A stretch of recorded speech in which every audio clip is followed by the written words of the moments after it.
ঝিনাইদহে আইনজীবী ঐক্য পরিষদের বিক্ষোভ মিছিল ও সমাবেশ। সুলতান আল এনামের ভিডিও চিত্রে দেখুন বিস্তারিত। দেশের শান্তি শৃঙ্খলা ও স্থিতিশীলতা বিনষ্টকারী আওয়ামী ফ্যাসিস্ট ও তার দোসরদের অপতৎপরতার বিরুদ্ধে বিক্ষোভ মিছিল ও সমাবেশ হয়েছে ঝিনাইদহে। বুধবার সকালে ঝিনাইদহ আদালত চত্বর থেকে আইনজীবী ঐক্য পরিষদের পক্ষ থেকে একটি র্যালি বের করা হয়। র্যালিটি আদালতের বিভিন্ন স্থান ঘুরে একই স্থানে এসে শেষ হয়। পরে সেখানে অনুষ্ঠিত হয় সংক্ষিপ্ত সমাবেশ।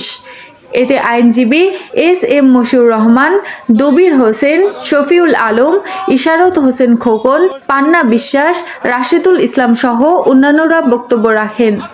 সমাবেশে বক্তারা দেশের যে কোনো অস্থিতিশীলতা রোধে আইন পেশাজীবীদের দায়িত্বশীলতার সাথে মোকাবেলা করার আহ্বান জানান।